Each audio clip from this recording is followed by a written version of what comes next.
I can't put a finger on what is better. Everything is better.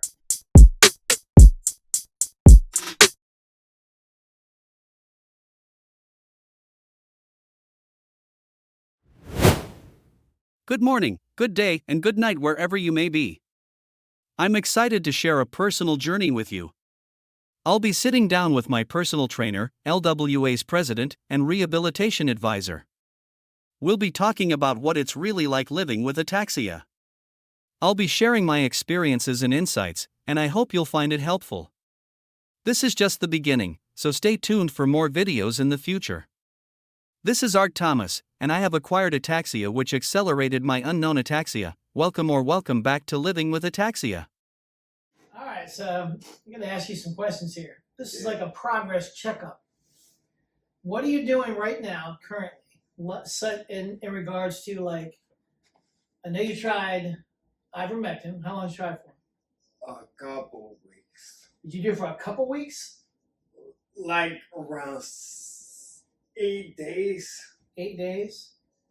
Yeah, it's supposed to help with, like, if you're sick. But for me, it helped balance just a little bit, but made my voice a lot worse. We might have to revisit that one later and see if a longer stretch on it would work better. Because you never know, that might have been an initial reaction. And you've been doing methylene blue how long? Going on 2 weeks, and that stuff is amazing. I can't put a finger on what is better. Everything is better. Right now, we're in the process of having a couple people try that have ataxia, and we'll see their results. If their results are good, I'm gonna make a video about it. Right now, it's very promising. How long? How long have you been doing it? Almost 2 weeks. It'd be 2 weeks sometime this week. How soon did you notice anything? Immediately, the first day. Really? Yeah. I know one of the functions is it's a deep tissue oxygenator, helps all of your cells to function better, more optimally, more efficiently. The initial dose is 5 drops. I know that from an eyedropper. So how long did you do 5? I did 5 one day, 10 the drops the second day, 15 drops the third day, and 20 drops the fourth day, and continue with 20 drops every day. Now, and how long have you been doing it? It'll be 2 weeks sometime this week, I forget. So, I know they recommend using the least amount of drops, the least amount of dosage to get the same effect. Like, did you notice any difference between 5, 10, 15, and 20? Or you can't tell? Can't really tell. I would scale back to 15 to 10 to see if it makes a difference. Because if it doesn't, you want to use, for most medications, the least effective dose that's still effective. And I mean, it's a no-brainer. It's a money saver too, because you're not running through it. Yeah. 20 drops a day, that bottle's going to empty out fast. Yeah, I think it's like $30 a bottle. Okay, it's not terrible. It's not terrible. Yeah. But it's really incredible. What about all the other things like the what's it called? Dalfampridine. Dalfampridine? Yeah, it's a MS drug, but it definitely helps with ataxia. I did the experiment not taking it, and on the third day, I got significantly worse. And there's a video about it out there, and I'll link it in the description. How long have you been doing that? Dalfampridine, probably 3 years. Did you notice that? Did you notice anything improve when you started doing it 3 years ago? Not immediately. It took about 3 months, but going off of it, it only took about 3 days. So it must be something that builds up in your system. That makes sense. And Yeah, if you don't have good RX, your insurance probably will not cover it. It's usually around $8,000. But with good RX, $8,000 for what? A month supply? for 90 capsules. You take 3 one day? months. 3 months? I take two a day. Yeah, that's a with- month and a half. But with good RX, I pay $40.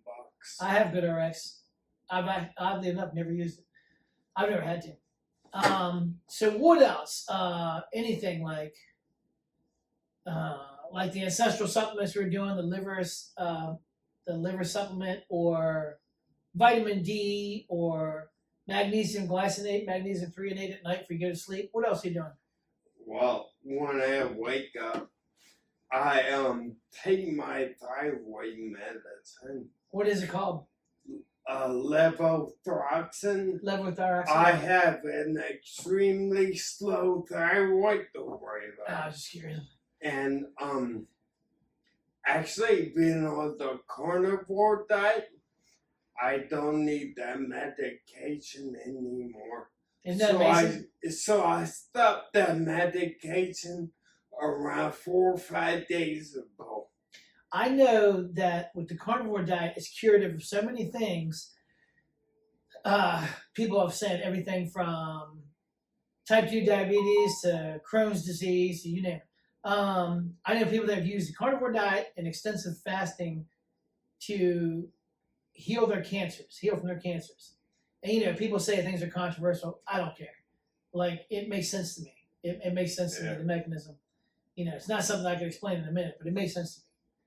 But that would make sense because the carnivore diet is giving you optimal resources for you to heal and for your body to function normally. Because the opposite's true. People that eat grains and cereals and breads and pastas and rice, you're eating a lot of crap that doesn't have great bioavailable nutrients and has a lot of anti-nutrients and oxalates, lectins, and all kind of stuff, and then it's nutritionally deficient, like the thing we're talking about with meats. You can't get carnitine, anserine, taurine, creatine. You can't get any of those from plants. You can't. You get them from meats. So that would make sense that the carnivore diet would be curative of the thyroid condition. There's people that have had and I don't mean like one or two. A lot of people have had Hashimoto's, and they've said that the carnivore diet has enabled them to get off their thyroid medicine. They don't need it anymore. Yeah, I don't need it. And I haven't got blood work yet, but I can tell I don't need it. Yeah. Plus, a lot of people that are on the standard American diet that has all the crap in it, they're notoriously low in iodine. And they knew that. That's why they started adding iodine to salt. Yeah. That's what it means, iodized salt. They put iodine in it, because they had to try to put it in somewhere. It's not food. Well, it seems the food that we all eat has tons of ingredients in it. Oh. And like sugar-free, it's not really sugar-free. Like a lot of those sugar-free products actually have maltodextrin in them. Or the fake sweeteners that are even worse than the sugar itself. Yeah, because they've been linked now. I say now because they've known for a while, but it's just coming out. Where there's, I don't want to say stevia because I don't really know about stevia. I don't know the information on that. But aspartame and other things like that, or aspartame, however you're supposed to say it. I know those things have been linked to cancer. And look at all the cancer. With the advent of all those things back in the 60s and 70s and 80s, and all that cancer went on the rise, just like going off of beef tallow and butter to seed oils like corn oil. All those people got now. All the cancers and all the health problems that people have can be they're correlated directly with the rise in the use of seed oils and not using tallow and butter. And those things just went up. They shot up big time. So you eat carnivore diet, so that's good. Yeah, That's it's fantastic. actually pretty amazing. Yeah. About the first 2 weeks was a little rough because my body was getting used to ketosis. Yeah. But after a couple of weeks, it was easy. Yeah. And you just feel overall better. Yeah. So is there anything else like I know we talked about the magnesium, Yeah. that one that the magnesium, the magnesium threonate, magnesium glycinate, and the theanine and the apigenin, that formula, and then the Dr. Berg formula.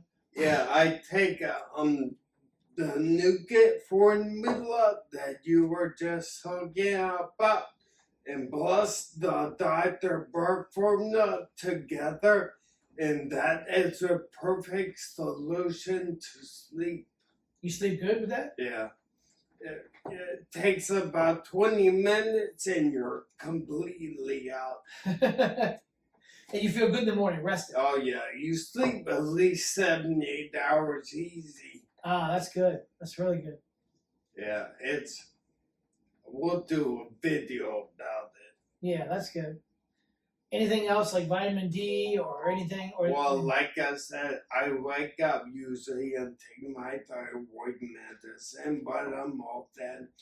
Then I take the framperdine at breakfast. I usually wait 30 minutes between drugs or supplements to allow your body to absorb them better. Mhm. If you take them all at once, your body can't absorb them very good.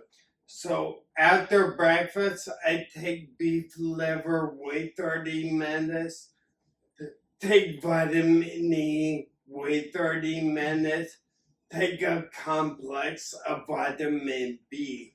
Mhm. And at night, after dinner, I usually have the framperdine, and before I go to bed, I do the magnesium. Yeah, that's good. That's a good regimen. It sounds like a lot, but I mean, if it's helping you. Yeah. I mean, yeah. I started in the wheelchair, and because of exercise, diet, and of course the stem cells from R3, and hydrating properly with salty, I'm getting better and better every day. Oh, that's Yeah. great. Yeah, it's not fast, but a lot better. Well, you're definitely better than when we first started exercising in January 2023. It's Yeah. 2023, right? Yeah, Yeah. January 2023, because you came in here on ski poles and you couldn't walk very well. You couldn't do the steps. Well, yeah. And actually, being on ski poles, the doctors at that time said that was impossible. Really? And just now, this is really impossible. Wow. But I want to say, it's not impossible. It's just people getting told they can't do something. Yeah. Well, a lot of the medical advice, we were talking about it earlier. I don't think that all the doctors are crazy or evil, but a lot of them, I mean, there might be some, but a lot of them, they've been taught and totally immersed in wrong things that are just, scientifically speaking, they're wrong. They're incorrect or they're incomplete. And they just hang on to it like dogma. They don't question it. They don't, and so I think there's just a lot of bad advice out there. They give a lot of bad advice, It's like orthopedists, they've been trained so much in joint repair that they tell you, well, you need a knee replacement or you need arthroscopic surgery. And maybe you don't. Maybe you can get your problem fixed with rehabilitation, with exercise. But they're going to recommend what they know, Yeah, and that really plays a big factor. The diet. Oh, yeah. Like a huge factor. That's a real big one. And the exercise, too. Because you can't discount that. Like, that's helped you so much. How many days we work out 3 days a week. How many other days are you active? I work out pretty much every day besides Sunday. Take one day off. Yeah, take Sunday off. But usually I work out every day. But that does include things that come up like a doctor's appointment or something. Yeah. You can't account for that. Yeah. I mean, it just happens. But pretty much every day, and usually I work out 4 hours a day. Usually an hour of cardio, and then hour and a half of the lifting weights and whatever else. That's good. Is there anything else you're doing? Well, you mentioned the stem cells. Yeah. Now, how would you say you got 2 treatments? I wasn't with you for the first one. I was with you for the second one. How would you say the first stem cell treatment you got, how did that affect you? How much did it help you or not help you? Well, the first one was like immediate. This is my theory. My brain must have been so bad that the initial treatment was like a shock to my brain. Within like 24 hours, I saw a big difference. And my father went with me, and he also saw a big difference. The second stem cell treatment took about 48, 72 hours to notice a difference. It wasn't an initial shock, but immediately it helped the peripheral vision, and over time it helped coordination and balance, stuff like that, and it really improved my writing. Before the second stem cell treatment, I really couldn't write. I was just going to say, you said the first one was noticeable like within a day. So what did you notice? Like what got better instantly? First of all, I could walk without any assistance. Basically everything got better immediately. Okay. And it didn't seem to go backwards? You didn't lose anything? Not really, no. No? It just constantly got better. And after the second one, it'll be a year in July. It's still getting better. Oh, that's now. Any plans to go again? No plans, but if things keep getting better, might as well go. Yeah. I was just curious. Yeah, it's expensive, but it's your life. Well, yeah, it's worth it if it's helping you that much. Yeah. Huh. And the doctors here say stem cells don't work. And I want to put it to rest. The stem cells abroad are completely different. The whole process is different. Yeah. I know, well, I can't say 100%, but I know a lot of times the stem cell procedures you get in the United States, they'll actually use your own stem cells. And the ones you get abroad, like Mexico or Panama or wherever, those stem cells, this as I understand it, I can be wrong about the whole procedure, but here they'll tend to use your own stem cells. But I think they can use stem cells from an umbilical cord. I think. I'm not sure. But I know abroad, that's what they'll use, is the one-day-old stem cells from an umbilical cord. Someone they give the whole medical workup, genetic testing, everything, make sure there's no issues. Then they harvest the stem cells, and then they culture them, grow them so there's more, and then they can, inject them in a joint or inject them intravenously for your whole system or what have you, spine. Yeah, that just makes sense to me, and I'm not a scientist. I'm not but it just makes sense to me that would work better than your own stem cells. Yeah, from what I understand, the thing they can't do here is they're not allowed to culture them. Yeah. And they can do that. Where I got, for example, at R3, they can culture the stem cells. Take the really good ones and duplicate them. Yeah, grow them, basically. Yeah, it's some stupid, probably BS regulation here that they can't do it. in the U.S. There's no science that says there's something wrong with it. They just, some stupid regulation, because there's always a stupid regulation, right? It's always something, you can't do this, you can't do that, which is so dumb because it's so helpful for people, especially joints. Like when we first started looking at it, and I told you should look into it. Because I started seeing all these fighters, like the UFC fighters, and I knew they wouldn't be wasting money on something that didn't work, and they were going like flying to Mexico because you couldn't get it here, and they got the money, so I know if they could get it here, they would do it. Yeah. But it wasn't a big deal for them to fly to Mexico. But they come back and they're healed, like great. Yeah. You've got a treatment from arthritis, right? Yeah. Did you see anything? I didn't have any issues, but I would say for my joints that were a little achy, that kind of went away.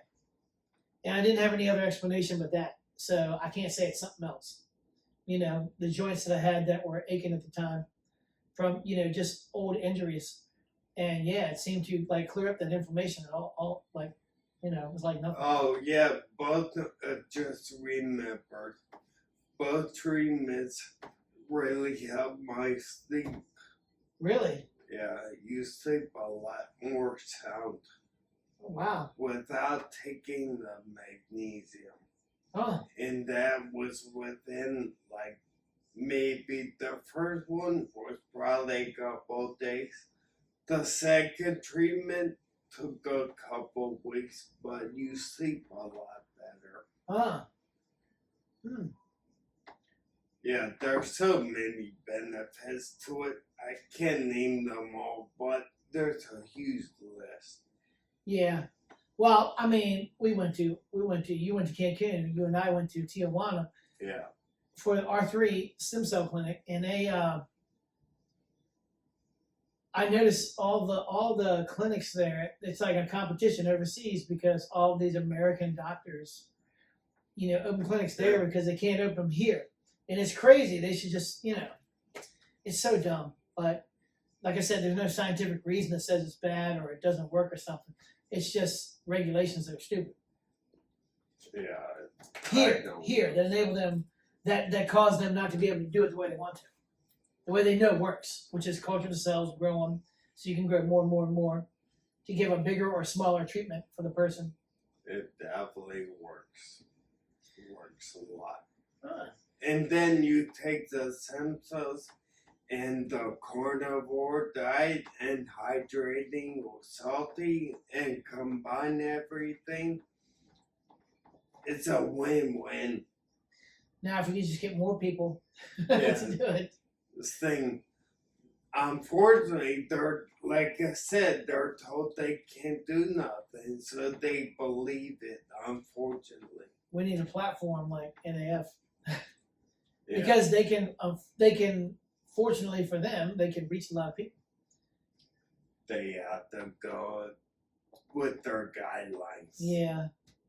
There's Biohaven, there's companies that are footing the bill for them. Thanks so much for watching, everyone. If you have any thoughts or questions, please leave them in the comments below. And if you're new here, consider subscribing for more content on living with disabilities and fitness journeys. We've got a lot more to come, and I'm excited to share it with you.